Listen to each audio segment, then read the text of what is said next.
What is going on today, YouTube? Today we're going to do a short little video about 45 ACPs that I own.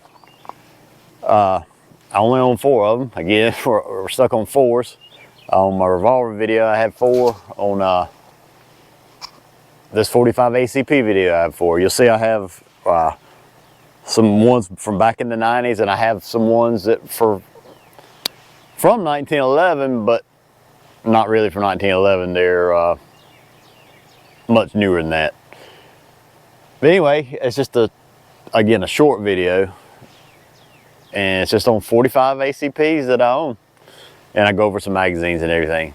So I hope y'all like it. If you don't mind, please click like and subscribe. I appreciate y'all, and we'll see you on the next one.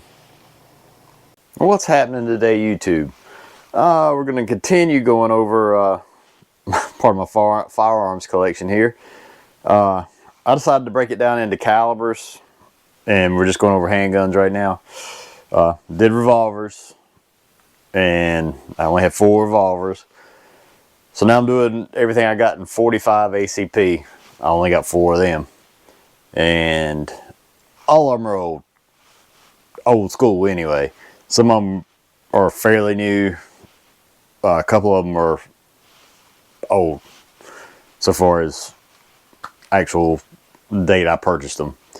So anyway, we're going to get right into it right here. This will be a quick one because only so much excitement here. We'll probably start out with the second or third pistol I ever bought, and it was this Ruger P90 DC. We're going to make sure it's clear. We are clear. Nothing in there. This was an early 90s pistol. It's it's 45, it's 7+1. It has proprietary magazines. I know these magazines look close to being alike, but they're not.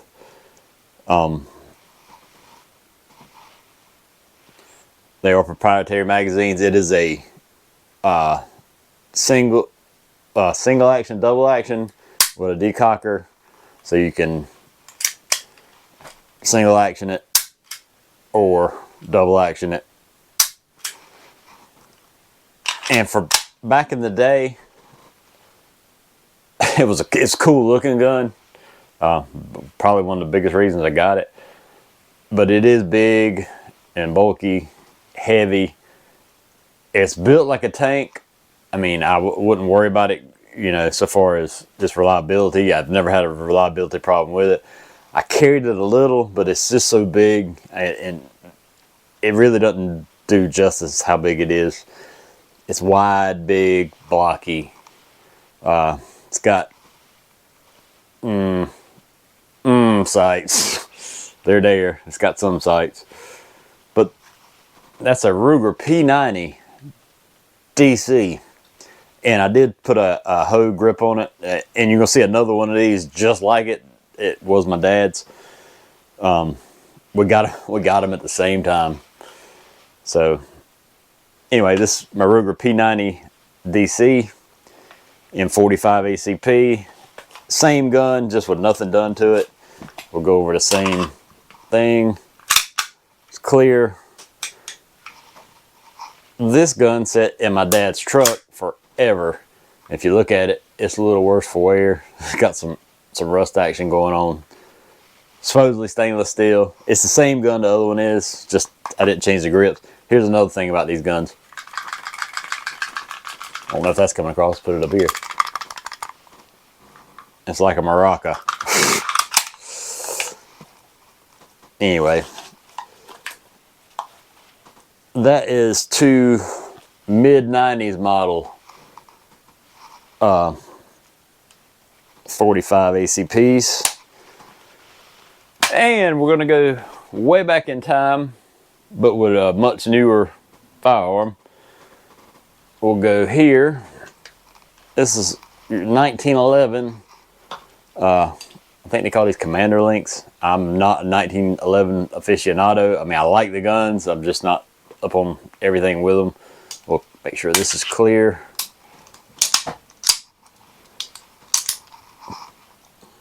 Clear. even though this is a much older design gun, it's much more aesthetically pleasing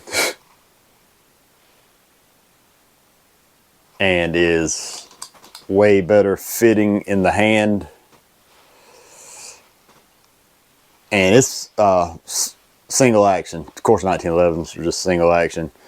You carry them cocked and locked is the way you should carry them anyway. I'm not gonna debate that with people in the audience here.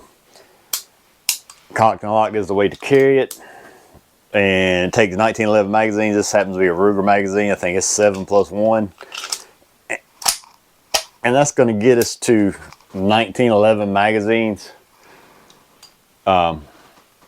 There's multiple different types, and 1911 magazines are probably, if you're gonna, don't cheap out on your 1911 magazines, I guess is what I'm saying, because they can be, magazines can be finicky with them more than anything.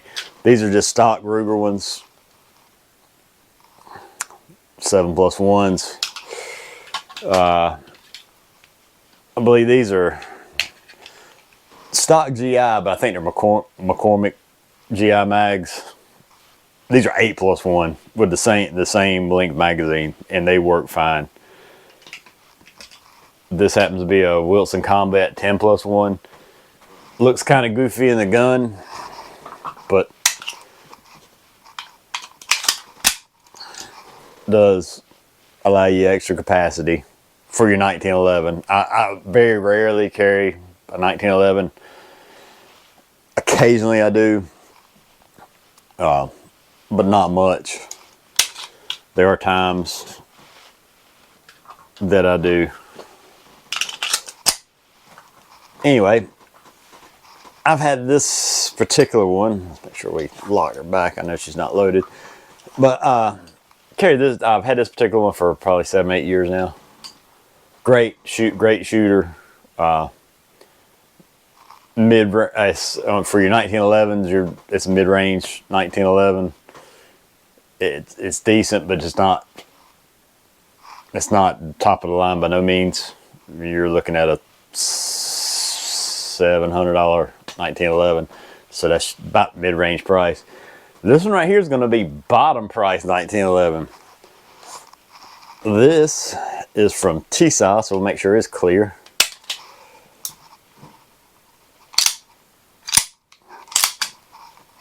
And it is clear. This is a 1911, basically GI model. I did change the grip on it. And I changed the grip on that Ruger back there too. The Ruger had wood handle grips, but I did just change the grip, something a little grippier than what came on this. And it's just a stock, close to USGI 1911 as you can get. I mean, other than the grip, and they're made in Turkey. When I say this is a low end, I don't know exactly what I paid for this. It's gonna sound funny.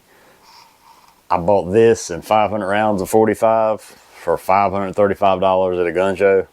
So I don't know what I got the deal on. I don't know exactly what I paid for that. It's somewhere around the $250 mark, which would be super budget for a 1911. I've shot it. It shoots fine. The only thing is it doesn't have the extended beaver tail right there, and that will get your hand. I don't know if you can see that. If you got any fat coming up right there, it will come back far enough to pinch in between there, and that's called hammer bite, and it ain't no fun. But anyway, this is an example of a budget 1911 N45, and again, it takes all 1911 magazines. These are the magazines that come with this particular gun. They were Metgar magazines. Metgar makes fine magazines, no problem. That Metgar magazine fits other 1911 holsters. Good leather holster for your 1911. That's just a cheap Uncle Mike's variant. I don't even know if it is Uncle Mike's. No, it's a Miltech. Anyway, That's what Dad carried it in. And again, once again, that's stock magazine that came with that T-size. It's a Metgar. They work. Metgar makes, like I said, they make fine magazines. But if you're getting magazines on cheap out, that's a Wilson Combat 8 rounder. That's another McCormick 8 rounder, and that's a Kimber 45. I don't own a Kimber 45. Anyway, that's my collection of 45 ACPs. So I appreciate y'all watching this, and appreciate y'all subscribing. If you would, please click like and subscribe. It really does help the channel, really. I appreciate y'all, and we'll see you on the next one.